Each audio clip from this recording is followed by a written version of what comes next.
तो जुलाई से ये टाइम टेबल स्टार्ट हो रहा है। ये वीकली टाइम टेबल है और इसको वीकली मैंने थीम्स में डिवाइड किया हुआ है। इन्वायरमेंट का एग्जांपल लिया, इन्वायरमेंटल इंपैक्ट असेसमेंट से, और 2024 में लेटेस्ट पूछा गया है लगभग 18वें हफ्ते में, जहां पे इन्वायरमेंटल इंपैक्ट असेसमेंट आपको पढ़ना है।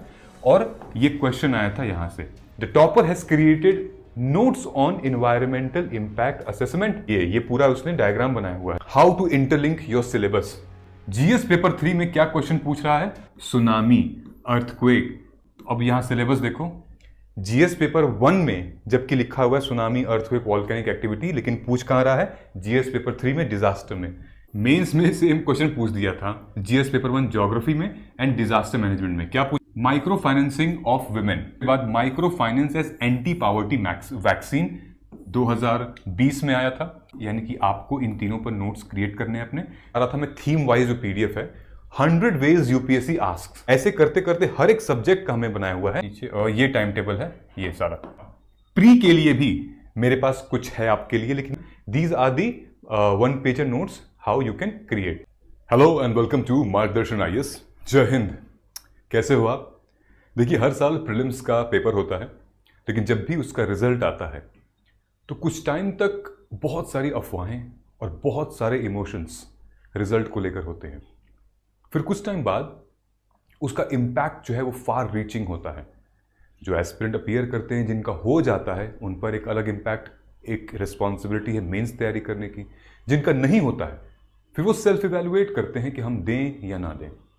लेकिन जो एस्पिरेंट्स इस एग्जाम में बैठते भी नहीं हैं, उनके ऊपर भी इम्पैक्ट होता है कि वो अब अगला चांस उनका है, तो अगली बार अब वो अपीयर करेंगे, तो कैसे प्री की तैयारी होगी, कैसे मेंस की तैयारी होगी, क्वेश्चंस इतने टफ आ रहे हैं, प्री करें या मेंस करें, बुक लिस्ट क्या होगी, ट्रेंड बदल गया है, lot of rumours and all. But I am telling you, if you are preparing for 2026 and you have appeared in 2025 और आप अपनी मिस्टेक्स को सुधारना चाहती हो, then this video is for you. Watch this till the end. I will give you some smart strategies. I will give you some themes, some study plans which you will follow, and then you will aim to target 2026 and clear your exam in this attempt. Now, if you are somebody who wanted to prepare from zero, who wanted to prepare from scratch for UPSC CSE, then please don't waste your time. You can start from now. In this video, I'm going to share you even your part as well. ठीक है। सो 11 महीने की complete strategy है, जहां पर हम लोग एक बेसिक टू एडवांस लेवल पे जाएंगे and comprehensive study plan we are going to discuss. Before we move forward, please नीचे सब्सक्राइब बटन दिया हुआ उसको दबा दीजिए, because going forward we are going to discuss strategy related to every subject, previous year question paper की discussion, answer writing, and then toppers आएंगे and then they will share their insights as well. Now we only have 300+ days left and we have to accept the reality कि हमारे पास वक्त कम बचा हुआ है और limited वक्त है। इसी में हमें जो करना है हमें करना है। 47 हफ्ते बचे हुए हैं, यानी कि 47 Sunday, 47 Saturday, that's it. But I am telling you, अगर आप डेली 5 घंटे भी पढ़ रही हो, then you will be able to crack this examination with utmost confidence. कोई नहीं आपका नाम उस लिस्ट में से निकाल सकता है। डेली पढ़ना पड़ेगा, लेकिन with the exact target and the right strategy which I am going to tell you. ठीक है, 11 महीने हैं, कैसे हम डिकोड करेंगे? Okay, 11 month has been divided into 6 and 5. The first 6 months from July to December you have to prepare for mains. Mains ready हमें होना पड़ेगा for the first 6 month. 5 month जो लास्ट के हैं वो प्री जैन टू मे, हमें प्रीलिम्स ओरिएंटेड पढ़ना पड़ेगा। Okay, why I am saying it, we have to study mains oriented, because now अब वो टाइम नहीं रहा जहां पे हम प्री के लिए फैक्चुअल पढ़कर अपने प्रिपरेशन को कर लेंगे और प्री क्लियर हो जाएगा। नहीं, प्री क्लियर करने के लिए भी आपको मेंस ओरिएंटेड रहना पड़ेगा, because the questions they are asking is dynamic. अपने स्टेटमेंट में वो ऐसे ऐसे कंसेप्ट्स पूछ रहे हैं, किसी किसी के फीचर्स, किसी के चैलेंजेस, किसी के ड्रॉबैक्स पूछ रहे हैं, जो कि आप मेंस ओरिएंटेड से ही पता लग पाएगा। And I will show you. So मैं आपको कुछ प्रूफ दिखाता हूं। ये प्री का पेपर है 2025 का। आई एम श्योर आपने अपीयर भी किया होगा या आपने सॉल्व भी किया होगा। क्वेश्चन देखते हैं इकोनॉमी के सेगमेंट से।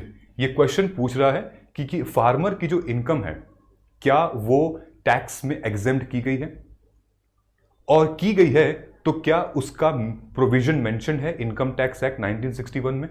There are two different things and you can not, this is not a factual thing, okay. First of all आपको तो प्रोविजंस पढ़ने पड़ेंगे, और उस प्रोविजन में सिर्फ एग्रीकल्चर तो नहीं है ना, there are many other things for you next year preparation. क्या पता आज एग्रीकल्चर से पूछा है, कल किससे पूछ लेगा, मेंस रेडी, ओके। वहां पर आपको थीम वाइज टॉपिक बनाना है और उसके सारे एंगल्स को कवर करना है। ये देखिए सर्कुलर इकोनॉमी के ऊपर क्वेश्चन आया। Lot of people they said कि इकोनॉमी का क्वेश्चन है, लेकिन ये एनवायरनमेंट का क्वेश्चन है कि how circular economy helps in reducing waste, helps in reducing the green house gases. ये आईपीसीसी में डिस्कस किया था, तो इन्वायरमेंट के कन्वेंशन में, ओके। तो ये हमारा एक तो स्टैटिक कंटेम्प्रेरी अफेयर्स है, और ये प्री ओरिएंटेड तो नहीं था, ठीक है। ऑफ प्री ओरिएंटेड वो जो एकदम फैक्चुअल होता है, to the point, direct statement दिया गया है, बताओ इसमें से। लेकिन ये क्या है, ये आपको कंफ्यूज करने के लिए भी दिया हुआ है। RBI bank, the reserve bank of India mandates all listed companies in India submit responsibility and sustainability report. कौन है ये? सेबी का क्वेश्चन है, securities and exchange board of India. Difference क्या होता है हमारे फाइनेंशियल इंस्टीट्यूशंस का? इन दोनों को आप कंपेयर करेंगे, उनके फंक्शंस को, उनके पावर्स को, उनके अपॉइंटमेंट्स को आप पढ़ेंगे। ये मेंस ओरिएंटेड है, ठीक है। सो हमें पहले, क्योंकि प्री का रास्ता मेंस से ही होकर गुजरता है। अब आके देखिए, ये क्वेश्चन आया था हिस्ट्री में, मॉडर्न हिस्ट्री में नॉन कॉपरेशन प्रोग्राम से 2 क्वेश्चन आए थे, और दोनों ऐसे क्वेश्चन थे कि एक पूछ रहा है कि बताइए ये सारे पार्ट जो हैं वो नॉन कॉपरेशन प्रोग्राम के अंदर आते हैं या नहीं। फिर दूसरा क्वेश्चन था ये फीचर्स थे उसे नॉन कॉपरेशन मूवमेंट के। नेक्स्ट टाइम आपसे स्वदेशी मूवमेंट का पूछ लेगा, नेक्स्ट टाइम आपसे क्विट इंडिया का पूछ लेगा। सो वो ये तो नहीं पूछ रहे हैं ना कि वो कब हुआ था, लीडर कौन सा था, या फिर कहां हुआ था, दैट इज कोर फैक्चुअल। लेकिन यहां तो कुछ और पूछा जा रहा है जो कि मेंस ओरिएंटेड है, और ये सारी चीजें आप मेंस के आंसर में लिखते हो, ओके। राजा राममोहन रॉय ने बहुत सारे बैरियर्स तोड़े थे, अपने लिए भी और विमेंस के लिए भी। जो बैरियर्स तोड़े थे वो हमें पता है, लेकिन the kind of question they are asking, love, great respect for traditional philosophical system in the east, जब इनके बारे में हम डिटेल में कैरेक्टर एनालिसिस करते हैं तो पता चलता है। Article 6 of Paris agreement, climate change, nowhere it is directly pre oriented, now it is mains oriented, ठीक है। तो आपको प्री ओरिएंटेड कब कर, प्री में हम कंसोलिडेट करेंगे ना, जो भी आप मेंस में पढ़े हैं प्री में हम कंसोलिडेट करेंगे सारी की सारी चीजों को, वो भी मैं आपको स्ट्रैटेजी उसकी बताऊंगा। लेकिन अब देखिए मैं आपसे क्यों कह रहा हूं कि get ready by December, mains ready हो जाओ दिसंबर के लिए। मैं इसलिए कह रहा हूं, he is one of my student. उसने कहा कि भैया मैं मेंस स्किप कर दूं क्या? मैंने बोला मेंस स्किप कर दूं मतलब तुम्हारा प्री क्लियर हो गया? उसने बोला यस सर, प्री क्लियर। मैंने कहा वाह, कंग्रेचुलेशंस ब्रदर। लेकिन मैंने पूछा क्यों, why would you skip this mains यार? उसने बोला कि भैया आपके बिना मुमकिन नहीं था, लेकिन कुछ प्रिपेयर ही नहीं है मेंस ओरिएंटेड, ना ऑप्शनल ना कुछ अच्छे से। भगवान न करे कि आपके साथ भी ऐसी सिचुएशन हो कि आपका प्री निकल जाए और आपका मेंस के लिए कुछ रेडी ही ना हो। लाखों लोग मतलब सालों लगा देते हैं लेकिन प्री नहीं होता है। इनका प्री हो गया है तो ये मेंस स्किप करना चाहते हैं। प्लीज मत करिए, इसीलिए मैं कह रहा हूं get ready for your mains, it's very very very important. फिर मैंने इससे फोन किया, बात and this is what I focus on specifically for Margdarshan assessment and guidance program. इस बार भी हमारे इस बैच से there were 7 people who got qualified to mains and I am guiding them, they are writing mains this year. मैं ये नहीं कह रहा हूं कि इस प्रोग्राम से आपको मैं नंबर्स बताने के लिए इस प्रोग्राम, नहीं, this is the raw and real guidance program. And why this is very popular, why people love it, because I am the only who is guiding you. I will be there, there's nobody else. मैं रहूंगा और मेरी team रहेगी, आपका direct मेरे से ही बात होगी, ठीक है। सो आप नीचे जाइए कमेंट सेक्शन में and join the Margdarshan assessment guidance program. even if you have prepared for pre and given it, you wanted to fix your mistake or you are starting just now, आप जाइए, स्टार्ट करिए program and let us get started. Detail में इसके बारे में आपको आगे बताऊंगा, अभी हम लोग just moving forward, okay. Now mains के लिए मैं आपको दे रहा हूं 145 themes, total 145 themes I am giving you for mains including all the subject. वो तुम्हें पढ़ना है, अच्छे से पढ़ना है, यही पढ़ो। देखो तुम्हारे मेंस में बहुत अच्छे स्कोर आएंगे, 600 प्लस स्कोर आ सकते हैं इंक्लूडिंग ऑल 4 पेपर्स प्लस एसे। ठीक है, डे कितने हैं? 180 दिन बचे हुए हैं, यानी कि जुलाई से दिसंबर 180 days are left. Even if you promise me to give your 5 hours daily, either you are working men, women or full-time aspirant, you will be able to justify it. जानते हो क्यों? क्योंकि तुम्हें सिर्फ और सिर्फ 6 थीम पढ़नी है हर हफ्ते। But I will not evaluate your performance daily, but I want you to send me your report, weekly report. Weekly report भेजोगे तो एक अकाउंटेबिलिटी रहेगी। Daily I don't want, daily आप अपने पास रखो, बट वीकली मुझे पता होना चाहिए। ठीक है, हम परफॉर्मेंस वीकली चेक करेंगे और 6 थीम आपकी कंप्लीट हो जाएगी, तो आप इजीली कवर कर सकते हैं ये सारी की सारी चीजें। Alright, now I will give you a integrated plan, weekly plan to fix your core and GS. मैं आपको पूरा प्लान भी दूंगा इसी वीडियो में, मैं पूरी थीम भी दूंगा इसी वीडियो में।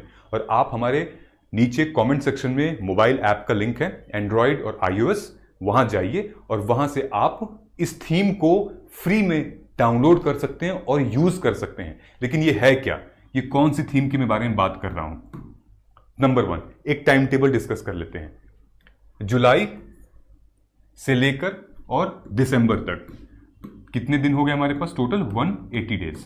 ठीक है, 180 डेज में यहां से लेकर यहां तक what I want you to follow your GS subject. You know which GS subjects you have to focus more here?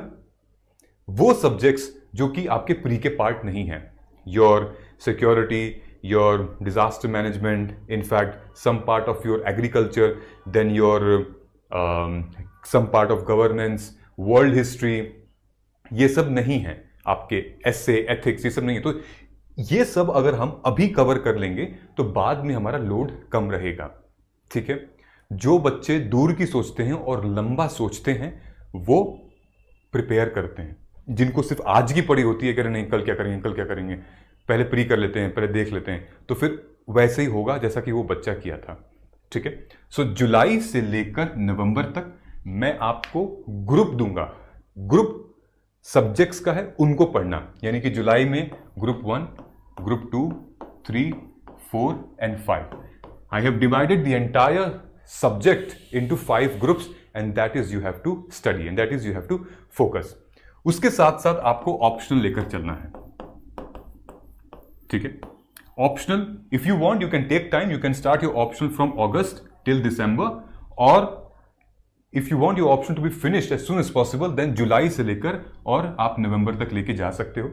लेकिन let's say you are a working women और वर्किंग मैन, तो आप ऑप्शनल को वीकडेज में, sorry optional को weekend में, GS को weekdays में, मैं आपको भी स्ट्रैटेजी बताऊंगा लिख के। ऑलराइट, अब मैं ग्रुपिंग कैसे किया है मैंने, मैं वो बता देता हूं आपको। ये देखिए, ये टाइम टेबल आपको दिख रहा है, ये जुलाई ज्योग्राफी, एनवायरमेंट, डिजास्टर मैनेजमेंट, ये मैंने अपने हिसाब से बना के दिया है। If you want you can follow this, you can tweak की पॉलिटी गवर्नेंस को आप ऊपर ले जाएं, सोसाइटी इकोनॉमी को आप ऊपर ले जाएं, नीचे ले जाएं, ये आपके ऊपर है। Alright, based on your past experiences, past learning and all. ये है टोटल थीम, यानी कि इस पूरे ग्रुप में 26 थीम है, इसमें 30, इसमें 31, इसमें 31, 17, 9 टोटल थीम इसमें ये मेंशन की गई है। दिसंबर में एथिक्स करना है। You know why ethics? मैंने दिसंबर में टाइम क्यों दिया था एथिक्स को? क्योंकि दोनों में से कोई एक कर सकते हो आप, कोई दिक्कत नहीं है। यहां पर आप एथिक्स के लिए टाइम हमने छोड़ा था।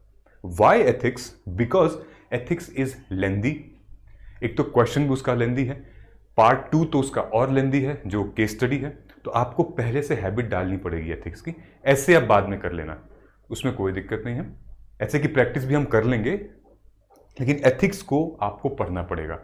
एथिक्स का कंटेंट क्रिएट करना पड़ता है। ऐसे में तो आपने जो जीएस पेपर 1, 2, 3 में पढ़ा हुआ है या 4 में भी पढ़ो, तो आप उसका कंटेंट मैच कर सकते हो, बस ऐसे लिखने का तरीका अलग है। लेकिन एथिक्स का कंटेंट आपको लिखना है, डायग्राम्स बनाने हैं, याद चीजें कुछ करनी है, फ्रेमवर्क क्रिएट करना है और फास्ट रीडिंग करने का एक्सपीरियंस लगाना है, तो आपको ये करना पड़ेगा। क्लियर है? सो एथिक्स हमें करना है भाई, बहुत जरूरी है इस टाइम पे। ऑलराइट, सो जुलाई में you can focus here in geography, economy, okay, geography, environment and disaster management. मैंने ये क्या किया है, ये GS1 है तो GS3 है, यस। विथ प्रूफ मैं आपको दिखाऊंगा सिलेबस को ब्रेक डाउन करके कि कैसे ज्योग्राफी, एनवायरनमेंट और डिजास्टर मैनेजमेंट इंटरलिंक है एक दूसरे से और आपको साथ में पढ़ना है। वैसे ही GS पेपर 2 आपको साथ में पढ़ना है, पूरा इंटरलिंक है एक दूसरे से। फिर हिस्ट्री पूरी अलग से, देन सोसाइटी के साथ आपको इकोनॉमी पढ़नी है और उसके साथ एग्रीकल्चर पढ़ना है। ये इंटरलिंक है एक दूसरे से। पावर्टी, हंगर, विमेन, अर्बनाइजेशन, ये सब इंटरलिंक है हमारी इकोनॉमी से। इसके रिपोर्ट और इंडिसेस के ऊपर स्कीम्स बनाई जाती हैं इकोनॉमी में। Micro financing and financial inclusion दोनों जगह बात होता है। जैसे गिग इकोनॉमी, विमेन के ऊपर क्वेश्चन आया था। केयर इकोनॉमी, विमेन के ऊपर क्वेश्चन आया था। ठीक है। नाउ नवंबर में internal security and science and tech you can, और 17 थीम है इसकी, हो जाएगा।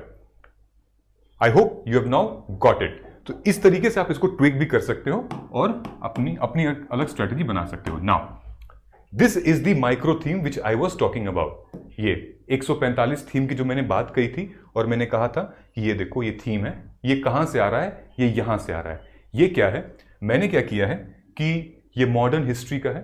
तो पिछले 11 साल के प्रीवियस ईयर क्वेश्चन पेपर की इन डेप्थ एनालिसिस करके हमने ये थीम्स निकाली हुई है कि इन थीम पे PYQ के मेंस में क्वेश्चंस पूछे गए थे। देखो मैं चाहता था तो 50 साल का भी ले सकता था, 30 साल का, 25 साल का, लेकिन नहीं। जब से UPSC का सिलेबस चेंज हुआ है 2013 से, तब से हमने इसको उठाया है, तब से। ठीक है। So this is how we have done it. For example colonial rule and economic impact 9 times they have asked। वैसे ही British policies and viceroy administration 2 times they have asked। मैंने यही थीम आपको दी हुई है और इसी थीम का टाइम टेबल यहां लगाया हुआ है। तो जुलाई से ये टाइम टेबल स्टार्ट हो रहा है, ये टाइम टेबल खत्म हो रहा है नवंबर में। ये वीकली टाइम टेबल है और इसको वीकली मैंने थीम्स में डिवाइड किया हुआ है। When you will pause this video you will see here week 1 में ये वर्ल्ड हिस्ट्री है, वीक 2 में मॉडर्न हिस्ट्री है। You can tweak as well, आप अपने हिसाब से भी कर सकते हो। देयर इज नो मैंडेटरी कि आपको यही फॉलो करना है, अपने हिसाब से इसको ट्वीक कर लेना। ये सारी डिटेल, टाइम टेबल, ये प्लान, ये माइक्रो थीम आपको हमारे मोबाइल ऐप में मिल जाएगी। मैं फिर से बता रहा हूं, डाउनलोड कर लीजिएगा। Just download the mobile app, आपको वहां दिख जाएगा। ठीक है। मैं आपको इसको यूज करने का तरीका बता रहा हूं, कैसे यूज करना है। आपने यहां देखा कि colonial rule and economic impact. So in your PDF you will also get this sheet which talks about explanation of theme consolidation। यानी कि इकोनॉमिक colonial का पॉलिसीज क्या थी with reference to impact of colonialism in the industrial decline, then famine में क्या role था, then migration पे क्या रोल था, then British economic policies क्या क्या थी। ये आपको इस पे नोट्स बनाने हैं और इसी पर आपको आंसर राइटिंग की प्रैक्टिस करनी है। आपको एक एग्जांपल दिखाता हूं। ये क्वेश्चन था, थीम है socio religious reform movement and social change. ठीक। Socio religious reform includes, these are the question they have asked, include Brahmo Samaj पे, इंडियन रेनेसां पे, विमेंस डिबेट पे ये क्वेश्चन पूछ चुके हैं और मैंने यहां पे टाइम टेबल में मेंशन भी किया है। वीक 2 में socio religious reform and movement, और मैं आपको एक प्रूफ दिखा रहा हूं हाउ रैंकर्स मेक नोट। ये देखिए, ये रैंक 2 की नोट है, इन्होंने लिखा हुआ है सोशियो रिलीजियस रिफॉर्म और पूरी नोट्स इस पे बनाई हुई है अपनी। ठीक है। इंडियन रेनेसां के ऊपर, ये देखो, इंडियन रेनेसां के ऊपर, विमेंस के ऊपर, एजुकेशन के ऊपर, विमेंस ऑर्गेनाइजेशन के ऊपर। ठीक। He has made notes. आगे देखते हैं, ये देखिए यहां पर हमने यहां लिखा है nationalist ideologies highlighting distinction, Gandhi versus Tagore, Gandhi versus Bose, Gandhi versus Ambedkar. So this topper have made note Gandhi versus Bose के ऊपर। 1942 Gandhi called Bose as, 1944 Bose called Gandhi father of nation. ठीक है। डिफरेंसेस क्या थे इनके अप्रोच में, इनके इसमें क्या थे, एम्फेसिस ऑन राइट्स क्या था, रिलीजन के बारे में क्या सोचते थे, कास्ट एंड अनटचेबिलिटी के बारे में क्या सोचते थे, ये आपको करना पड़ेगा। ठीक। मैंने आपको एक ब्रॉड थीम दे दी है, टाइम टेबल दे दिया है। ये देखिए इन्वायरमेंट का एग्जांपल लेते हैं। इन्वायरमेंट का एग्जांपल लिया, इन्वायरमेंटल इंपैक्ट असेसमेंट से पिछले 11 सालों में 5 बार क्वेश्चन पूछा गया है और 2024 में लेटेस्ट पूछा गया है। इन्वायरमेंटल इंपैक्ट असेसमेंट मतलब कोई भी प्रोजेक्ट अगर हम बना रहे हैं तो उसका इन्वायरमेंटल इम्पैक्ट क्या होगा उसकी असेसमेंट करना है। EIA is very very important. जैसे कि अभी हमारा जम्मू एंड कश्मीर में चेनाब रिवर के ऊपर वर्ल्ड्स हाईएस्ट रेल ब्रिज बनी हुई है, एफिल टावर से भी ऊपर। क्या उसको बनाने में EIA लगा था? यस, इन्वायरमेंटल इम्पैक्ट असेसमेंट हुआ था, पूरा प्रोसेस होता है उसका। अब देखिए कहाँ से आया ये मैंने टाइम टेबल सेट किया है। ये आपका इन्वायरमेंट है लगभग 18वें हफ्ते में, जहाँ पे इन्वायरमेंटल इम्पैक्ट असेसमेंट आपको पढ़ना है। और ये क्वेश्चन आया था यहाँ से, इन्वायरमेंटल इम्पैक्ट असेसमेंट जो कि 2006 और 2020 में जो नया रूल अपडेट हुआ है, क्या डिफरेंस है, एनजीओ का क्या रोल है। यूपीएससी स्ट्रेस करती है इन्वायरमेंटल गवर्नेंस पे और accountability in developing the project. Landslides, anthropogenic landslides mountains पे क्यों होते हैं? क्योंकि उसका EIA नहीं हुआ होता है। लोग बिना किसी रिसर्च के, बिना किसी असेसमेंट के, अप्रूवल के लगते हैं खोदने, तो फिर दिक्कत हो जाती है वहां पर। Alright, did you see how we have made it? The topper has created notes on environmental impact assessment. ये देखिए EIA is a tool used to identify environmental issues, social impact on a project prior to decision making। ये पूरा उसने diagram बनाया हुआ है। Now tell me, this is rank 2 and he cleared UPSC in first attempt. What do you want to say here? Why don't you make notes like this? There are very less people in this industry who will be very raw and real, जो कि बहुत raw रहेंगे, honest रहेंगे, unfiltered रहेंगे। मैं कोशिश करता हूं कि मैं वैसा ही बनूं। मैं बहुत ज़्यादा इस पे लगाने वाला मामला नहीं है हमारा, ठीक है। चलिए, so you getting it right. देखो, अगर एक फुल टाइम एस्पिरेंट हो, तुम समझ रही हो, अगर तुम एक फुल टाइम एस्पिरेंट हो तो डेली का तुम्हारा जो शेड्यूल है वो क्या हो सकता है, मैं तुम्हें बता देता हूं। 3 से 4 घंटे आप जीएस के किसी सब्जेक्ट को दीजिएगा, ठीक है, जीएस सब्जेक्ट 1। उसके बाद ऑप्शनल को आप डेफिनेटली दीजिएगा 3 से 4 घंटे। उसके बाद हम एटलीस्ट 1 आवर तो आंसर राइटिंग की प्रैक्टिस करेंगे ही करेंगे, ठीक है। और अपने खाना खाते वक्त या फिर कहीं टहल रहे हैं पार्क वार्क में, तो एक बार करंट अफेयर देख लेना, 1 आवर का 30 मिनट्स का करंट अफेयर देख लेना। ओके, ये हमारा एक फुल टाइम एस्पिरेंट का हो गया। इसमें ऊपर नीचे भी हो सकता है। डेली आपको 8 से 10 घंटे देने हैं, और अगर आप वीक में 50 से 60 घंटे तक ले जा रही हैं, एब्सोल्युटली ब्रिलियंट। 50 से 60 घंटे वीकली। अगर कभी हफ्ते में, अरे कभी दिन में कोई प्रॉब्लम आ भी गई है तो इतना स्ट्रेस क्यों लेना? आपके पास हफ्ता पड़ा हुआ है ना, 5 दिन है, 3 दिन है, अरे मारो उसमें, लगाओ जान उसमें। लेकिन हमारा टारगेट पूरा करना है कि 50-55 घंटे अगर मैं फुल टाइम हूं तो पूरा पढ़ना है मेरे को। ऊपर दे रहे हो आप तो अच्छा ठीक है, लेकिन ये देना है, doable. If you are a working professional, again you have 5 hours, so GS का एक सब्जेक्ट जो है वो आप ले सकती हो। देन वीकेंड में आप ऑप्शनल पढ़ सकती हो। And I would suggest कि daily if you are giving 5 hours, so 7 5 जा 45, if you will be able to give minimum 45 hours in 1 week, then match कर जाओगे आप इनको, ठीक है। आपको 5 आवर्स में 3 घंटे आराम से आपको जीएस का एक सब्जेक्ट पढ़ना है। आपको भी 1 घंटे की तो आंसर राइटिंग करनी ही करनी है। एंड देन ऑफिस में टाइम मिलेगा तो थोड़ा करंट अफेयर की वीडियोस वगैरह देख लेंगे, ठीक है, या मैगजीन को फॉलो कर लेंगे, आइदर और you wanted to follow it. This is how a full time and working and may be working aspirant can do. I will now show you how to interlink your syllabus. Nobody will tell you, बहुत कम लोग बताते हैं। Geography का syllabus समझ जाओगे, environment और disaster management अपने आप क्लियर हो जाएगा। कैसे? देखो, salient features of world's physical geography. What does salient features means? It includes everything, which means climatology, geomorphology, oceanography, biogeography as well, geomorphology. These are the things will be included. ठीक, ये concept समझ में आ गया ना? ये पूरा मतलब जमीन, आसमान, नदियां, सबके ऊपर उसका प्रोसेस। ठीक, अब क्या पूछा है दूसरा, ध्यान से देखिएगा अभी क्या पूछ रहा है। डिस्ट्रीब्यूशन ऑफ की, ये सिलेबस है ज्योग्राफी का। Distribution of key natural resources across the world. What are the key natural resources? Just close your eyes and pause this video for a second. Think about what are the key natural resources. Don't you think oil है, gold है, कहीं पे metal में कई सारे और भी आ जाएंगे हमारे, उसके बाद फिर हमारा वाटर भी तो है, उसके बाद हमारा सोलर भी अब आ चुका है, ठीक है, हमारी एक एटॉमिक एनर्जी भी है, nuclear, what ever the natural की रिसोर्सेज इंपॉर्टेंट है, कहीं पे मैग्नीशियम हो सकता है, आजकल तो वो क्या कहते हैं सेमीकंडक्टर के लिए इतनी इंपॉर्टेंट मेटल मिनरल्स लग रहे हैं, की important natural resources including south Asia and Indian सब कॉन्टिनेंट। व्हाट डज सब कॉन्टिनेंट मीन्स? सब कॉन्टिनेंट मतलब क्या होता है, वो इंडिया क्यों कहा जाता है?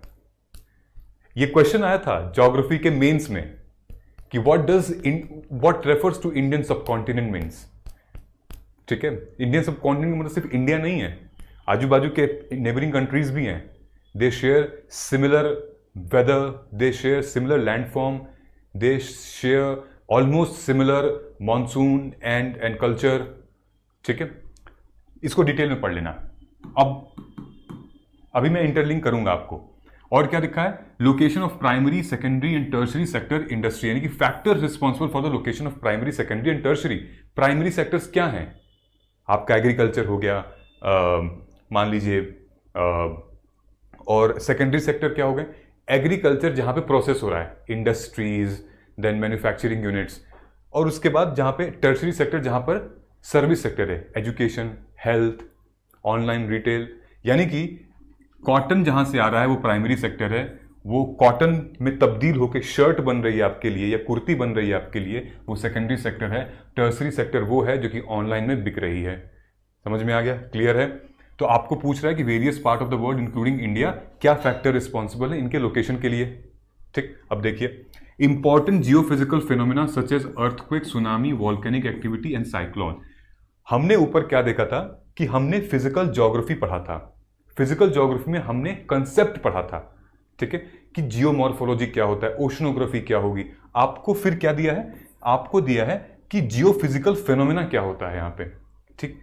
अब आपने ये देख लिया कि जियोफिजिकल फिनोमिना और इनकी location, water bodies, flora and fauna and affect such activities. अब अगर आप यहां देखोगे एनवायरमेंट में, एनवायरमेंटल पोल्यूशन एंड डिग्रेडेशन एक ऐसा एरिया है जहां से मैक्सिमम क्वेश्चंस आते हैं।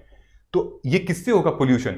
अगर अर्थक्वेक होगा तो क्या डिग्रेडेशन नहीं होगा, पोल्यूशन नहीं होगा? Tsunami, volcanic activity, cyclone, okay.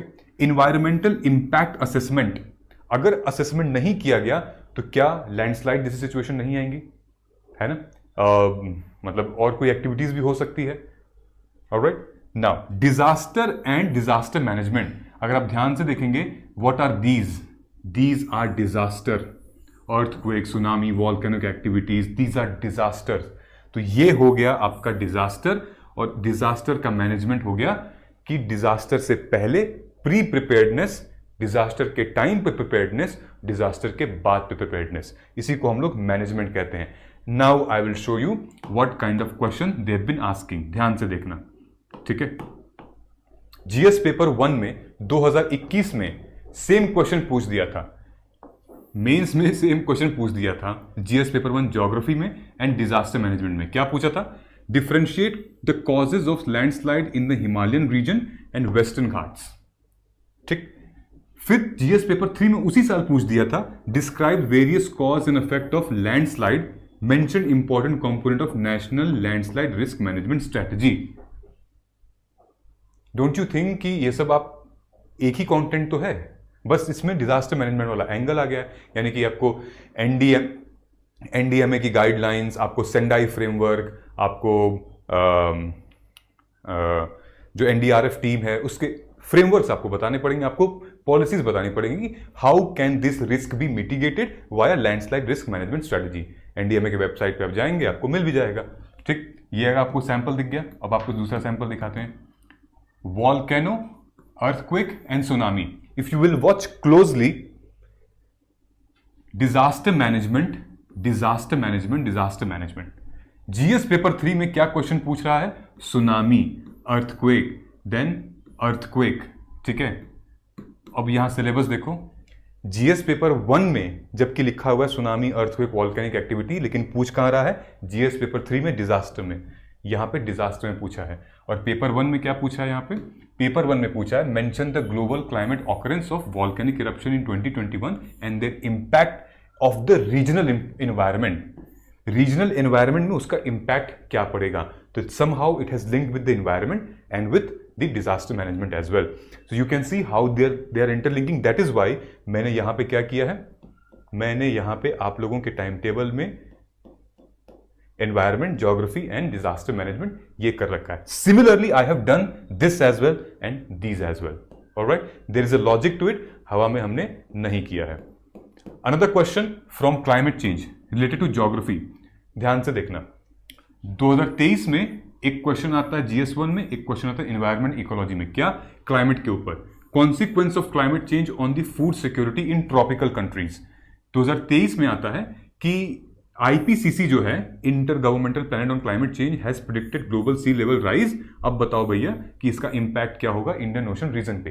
Both are connected to each other. जब तक आप मेन्स ओरिएंटेड नहीं पढ़ोगे इन दोनों को नहीं सॉल्व कर पाओगे। ओके, क्लाइमेट चेंज की वजह से फूड सिक्योरिटी और क्लाइमेट चेंज की वजह से सी लेवल राइज और उसका कॉन्सिक्वेंसेस। फिर 2016-2017 में GS geography of the India and the world, GS paper 1 में क्या पूछा गया था? Role of air mass. फिर 2017 में पूछा गया इन्वायरमेंट इकोलॉजी में climate change and impact on India, specifically Himalayas से रिलेटेड।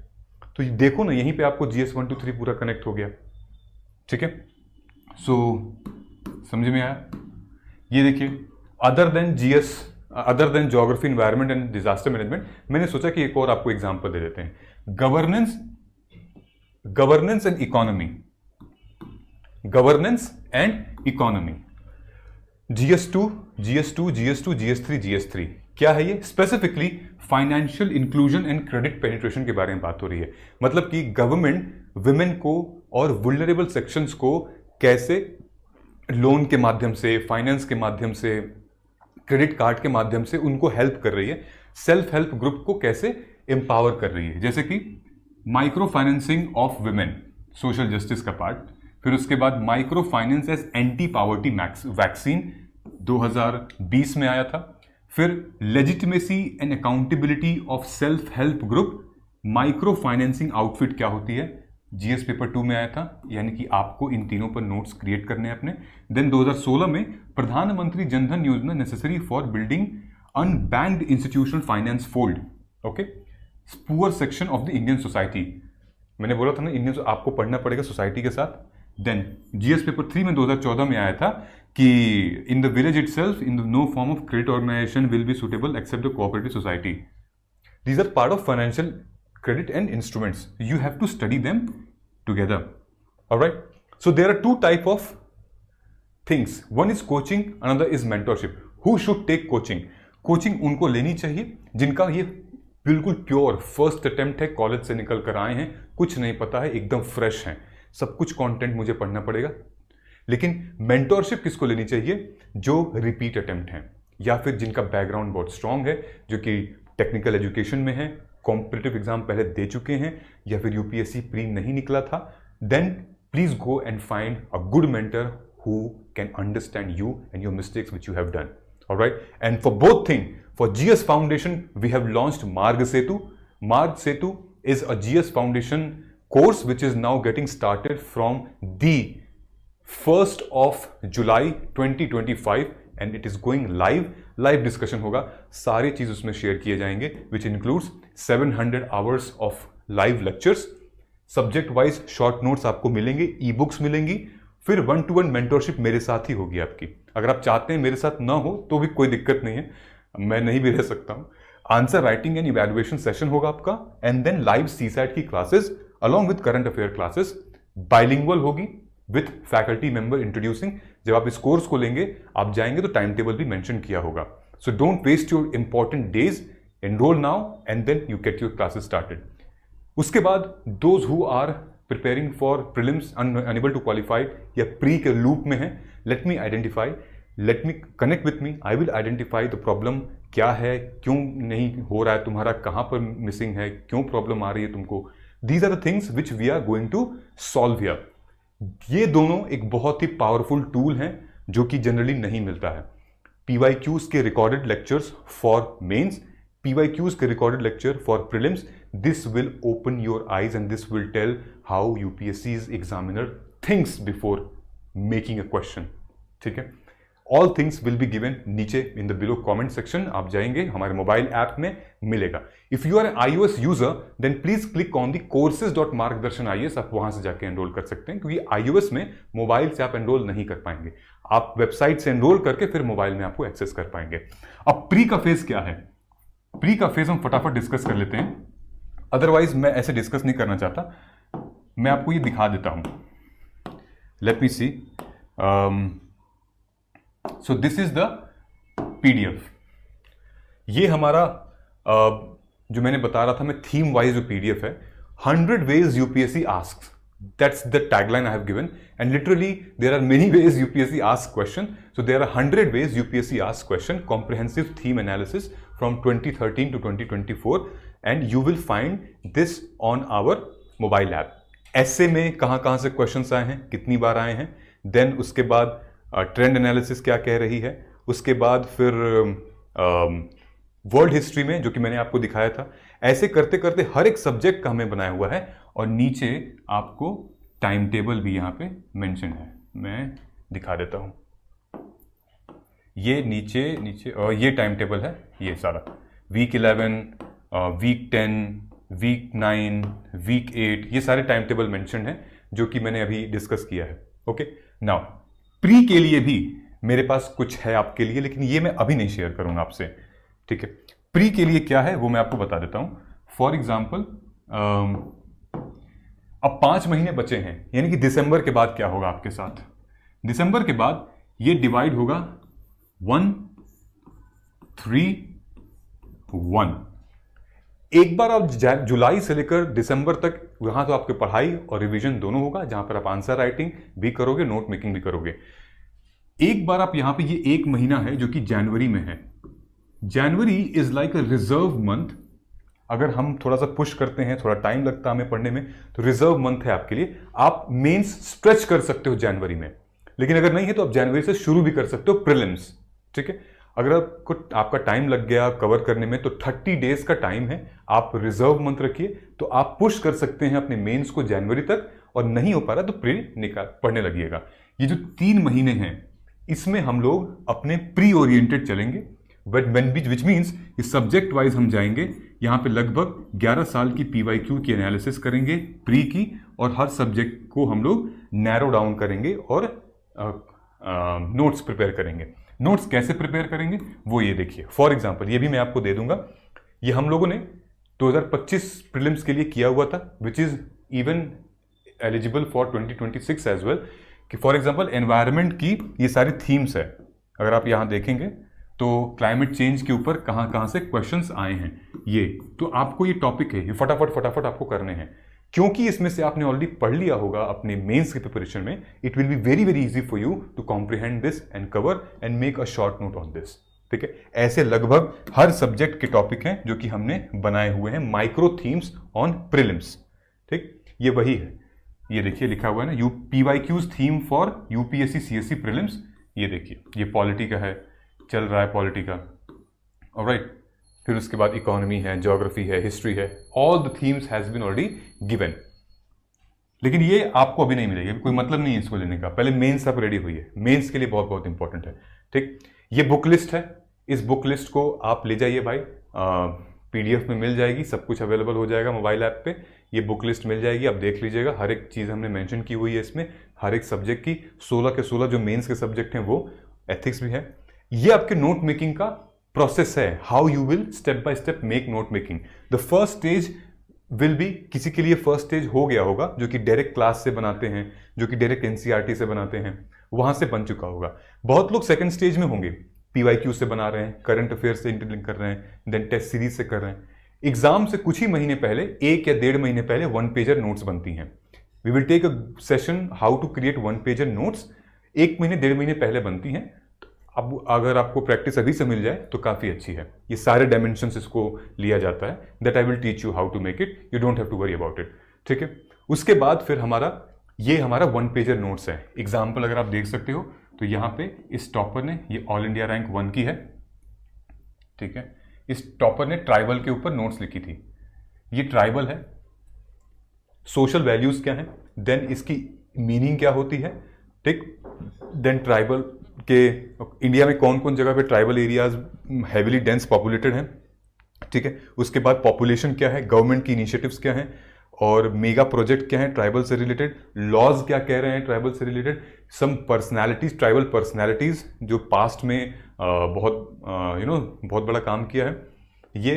देन उसके बाद विमेन के ऊपर, women related to STEM educations, women in judiciary, women in cooperatives, women menstruation को लेके यूनिसेफ का क्या कहना है, देन मेंस्ट्रुअल लीव के ऊपर यूनिसेफ का क्या ओपिनियन है, then way forward, report related to women. These are the one pager notes how you can create. Alright, so last but not the least, CSAT, हम इसको नहीं छोड़ सकते। मुझे लगता है कि सीसैट को आपको हफ्ते में 2 दिन देना चाहिए और आराम से 2 घंटे देना चाहिए। सीसैट को डिवाइड करिए आप लगभग 3 सेक्शन में, क्वांट, रीजनिंग एंड कॉम्प्रिहेंशन। जो सबसे वीक है उसको अभी से करना शुरू करिए क्योंकि बहुत चैलेंजिंग हो रहा है CSAT. We are introducing our CSAT faculty soon so that we will have our live lectures, live classes, and anyways if you are enrolling in our program you will be getting the CSAT live lectures and all. All right, so here it is, the paper can be take your chance to write mains. It has happened to many people, so don't take this paper seriously. Take this paper seriously. Don't ignore this because this is more than an illusion. ठीक है, बहुत लोगों के लिए CSAT easy भी है लेकिन बहुतों के लिए सीसैट टफ भी है। सो इसीलिए मैंने इसको लास्ट में डिस्कस किया है। CSAT is absolutely very very important guys, please अभी से शुरू कर दो, वेरी इंपॉर्टेंट। ठीक है, अगर आप यहां तक आ चुके हो वीडियो में तो आप जय हिंद लिख सकते हो कि मुझे लग जाएगा कि आपने पूरी वीडियो देख ली है।